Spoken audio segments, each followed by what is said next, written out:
Bald darauf begannen wir mit den Reisevorbereitungen für den Spanienurlaub. Je näher der Tag unserer Abreise rückte, desto mehr spürte ich Davids große Unsicherheit. Schließlich lag eine lange Strecke vor uns, denn nach Alicante waren 2000 Kilometer Fahrt zu bewältigen. Am Morgen unserer Abreise stand ich in der Küche und bereitete den Proviant für die Fahrt zu. Während ich Brote schmierte, Eier kochte und Paprika in Streifen schnitt, kam David herein, schaute mich wehleidig an und sagte: »Mir geht es gar nicht gut.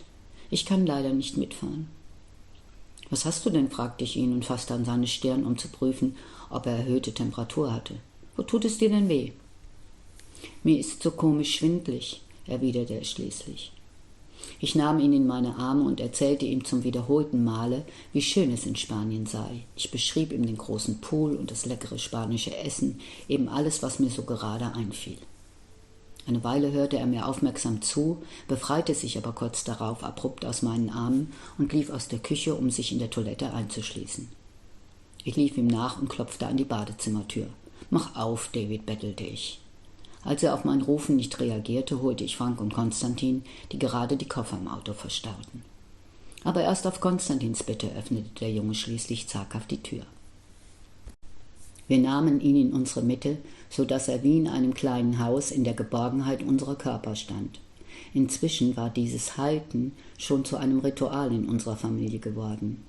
Danach fühlte er sich sichtlich wohler und wir konnten das restliche Gepäck im Auto unterbringen. Ungemein erleichtert war ich, als wir endlich losfuhren. Die Jungs hatten alle möglichen Spiele eingepackt, um sich während der langen Autofahrt die Zeit damit zu vertreiben. Je länger unsere Fahrt andauerte, desto unbefangener wurde David, und er alberte mit seinem Bruder auf den Rücksitzen herum, ohne auch nur das geringste Zeichen von Übelkeit zu zeigen. Was für eine Erleichterung! Diese Ferien blieben lange in meinem Gedächtnis haften, als einer der schönsten Urlaube meines Lebens. An jedem Tag strahlte die Sonne vom Himmel, und der frische Wind, der vom Meer herüberwehte, kühlte unsere heiße Haut. Wir lagen am Pool oder liefen die steilen Steinstufen hinunter zu einer kleinen Bucht mit feinem Sandstrand am kristallklaren Meer. Anfangs schwang Dave noch mit Schwimmflügeln ins Wasser, aber schon bald konnte er ohne jegliche Hilfe schwimmen. Er entwickelte sich zu einer richtigen Wasserratte und bettelte ständig, dass wir ihm zuschauen sollten, um seine Schwimmkünste zu bewundern. Abends saßen wir auf Omas Terrasse oder gingen zum Paella-Essen in eine kleine Bodega. Die Jungs trugen knielange bunte Hosen und wurden rasch braun wie Haselnüsse. Ihre Haare glichen durch die Wirkung der spanischen Sonne schon nach kurzer Zeit dem hellen Weizen auf den Feldern der Umgebung. Doch der Urlaub ging rasch vorüber und bald waren wir auf dem Heimweg nach Deutschland. Die Fahrt wurde jedoch zu einem wahren Desaster, denn durch einen Streik waren die Autobahnen in Frankreich gesperrt. David übergab sich mehrmals und weinte ununterbrochen, weil er große Angst hatte, wir würden nie wieder nach Hause zurückfinden. Und dann waren die Sommerferien fast zu Ende und die Einschulung von David in die 1. Klasse der Grundschule rückte immer näher. Aus Angst, zu spät zu kommen, stand er am Morgen seines ersten Schultages früh auf. Am meisten freute er sich, dass er ab jetzt dieselbe Schule wie sein großer Bruder besuchen durfte. Ich hatte David mit seinen blauen Augen im gebräunten Gesicht zu seinem Ehrentag Konstantins taubenblaue Matrosenbluse angezogen, die der schon in Libyen zu seiner Einschulung getragen hatte. David unterschied sich durch eine gewisse Eleganz von den anderen Kindern, die ab jetzt mit ihm dieselbe Klasse besuchen würden. Als die Lehrerin die Kinder an ihre Plätze führte, winkte uns das stolze Schulkind fröhlich zu, und als wir uns später gemeinsam auf den Heimweg machten, hielt David stolz seine Schultüte im Arm und packte sie zu Hause gleich aus. »Weißt du, Mama«, sagte er, während er den süßen Kram in sich hineinstopfte, »Paula hat mir früher immer alles weggegessen.« Abends im Bett schlang er die Arme um meinen Hals und flüsterte mir ins Ohr: »Ich bin ein sehr glückliches Kind.« Den Schulranzen schon auf dem Rücken war David am nächsten Morgen der Erste, der sich an den Frühstückstisch setzte. Und so wie er die Schule begeistert besuchte, entwickelten sich später auch seine Leistungen. David wurde wie sein Bruder ein guter Schüler. Nichts deutete mehr auf seine Vergangenheit hin. Es gab keinen Abstand zu den Klassenkameraden. Im Gegenteil, mit seiner unglaublichen Wissbegier stach David die anderen Kinder oft aus. Da sich in unserer Familie nun alles zum Guten gewendet hatte, begannen Frank und ich optimistisch in die Zukunft zu schauen. Nachdem einige Zeit ohne dramatische Ereignisse verstrichen war, hatte ich zum ersten Mal, seit David zu uns gekommen war, das Gefühl, dass wir eine ganz normale Familie geworden waren. Unser Leben verlief seit gewisser Zeit in geordneten Bahnen. Das Jugendamt interessierte sich nicht mehr für uns und es schien so, als wäre David schon immer unser Kind gewesen. Unsere Söhne hatten die gleichen Interessen und verbrachten trotz unzähliger Freunde viel Zeit gemeinsam. Egal, ob sie Schach, Fußball oder Baseball spielten, Konstantin und sein Bruder David bildeten eine Einheit. Während Konstantin, der Lebhafte, nach verlorenen Spielen ungenießbar war, nahm David Niederlagen äußerst gelassen hin. Als die sportlichen Aktivitäten unserer Kinder den größten Teil ihrer Freizeit einnahmen, war Frank, nachdem er bei seinem leiblichen Sohn damit gescheitert war, sehr daran interessiert, David zum Lesen von guter Jugendliteratur zu bringen. Er ermahnte ihn häufig mit den Worten »Lesen bildet«. Und weil die Regale in unserem Haus mit vielen Büchern gefüllt waren, nahm Frank die Abenteuer des Tom Sawyer von Mark Twain heraus und sagte enthusiastisch, dieses Buch musst du unbedingt lesen, es handelt von einem Waisenkind, das viele Abenteuer bestehen muss. Was ist ein Waisenkind? Fragte David neugierig.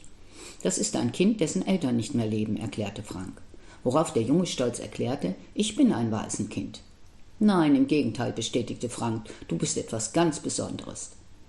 Doch auch David war am Lesen nicht sonderlich interessiert, gab aber nicht eher Ruhe, bis Frank sich erweichen ließ und ihm nach und nach unsere sämtlichen Abenteuerromane vorlas. Durch unsere Kinder war aus der Bekanntschaft mit Jennys Pflegeeltern inzwischen eine enge Freundschaft entstanden. Wir telefonierten oft, wobei sich Dora stets über das Desinteresse des Jugendamts bei mir beklagte.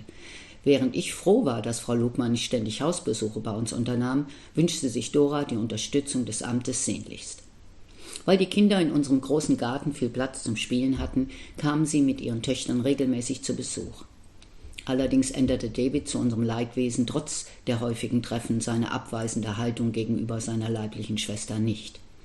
Sobald sie in seine Nähe kam, war es, als stünde das Wort Ablehnung auf seiner Stirn geschrieben. Eines Nachmittags fragte Dora, »Hörst du gar nichts mehr von Frau Lugmann?« »Doch«, gab ich ihr zur Antwort, »vor einiger Zeit war sie noch einmal mit ihrem Xenokasten hier.« »Stell dir vor«, berichtete ich, »diesmal lag Dave im Liegestuhl, dafür hatte seine Mutter zu den Wölfen in den Wald gesteckt.« Dora machte große Augen. »Und es war geradezu klassisch wie aus dem Lehrbuch«, erklärte ich. Die Mauer war nun so hoch, dass das Kind den Wald nicht mehr sehen konnte. »Was für ein Erfolg«, lobte Dora beeindruckt.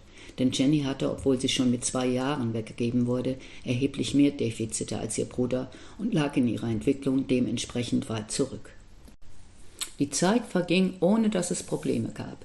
Es kam mir vor, als sei David schon immer unser Kind gewesen. Die tiefe Zuneigung zwischen den beiden Brüdern erinnerte mich manchmal an Zwillinge, die als Babys getrennt worden waren und sich nun nach langer Zeit endlich wiedergefunden hatten. Sie verstanden sich auch ohne Worte und schliefen oft im selben Zimmer, obwohl sie inzwischen separate Räume im Souterrain bezogen hatten. Nachdem wir den durch den Umbau des Schwimmbads neu gewonnenen Wohnraum hatten, äußerte Konstantin den Wunsch, Klavierunterricht zu nehmen. David gefiel es überhaupt nicht, dass sein Bruder von nun an viel Zeit am Klavier verbrachte. Und obwohl er kein Interesse am Musizieren hatte und sich nicht einmal beim Flötenspiel in der Schule Mühe gab, war er auf Konstantins neues Hobby sehr eifersüchtig. Sobald der Klavierlehrer mit dem Unterricht begonnen hatte, kam er ständig ins Zimmer oder veranstaltete draußen vor dem Fenster irgendwelchen Lärm. Überhaupt hatte er ein großes Problem damit, wenn unsere Aufmerksamkeit nicht ihm allein gehörte. Aber mit der Zeit verlor sich das. David entwickelte sich für uns zu einem geradezu vorbildlichen Jungen. Und die Jahre flogen nur so dahin. Konstantin besuchte inzwischen das Gymnasium und fuhr jeden Morgen mit dem Bus in die Stadt, während David in die nächste Klasse versetzt wurde und nach wie vor gute Noten mit nach Hause brachte. Frank verließ die Finanzberatung und begann als Verkäufer für einen Wirtschaftsverlag in Süddeutschland zu arbeiten. Von nun an war er sehr, sehr oft zum Leidwesen von David unterwegs. Aber wenn er am Wochenende nach Hause kam, war die Freude groß. Egal, womit David sich gerade beschäftigte, er ließ stets sofort alles stehen und liegen, um seinem Vater stürmisch um den Hals zu fallen. Und weil in unserer Familie nun alles wie am Schnürchen lief, begann ich, für ein in Hotels ausliegendes Hochglanzmagazin Anzeigen zu verkaufen und bekam zur Belohnung für gute Arbeit bald ein Wochenende mit der ganzen Familie in einem 5-Sterne-Hotel in Berlin geschenkt.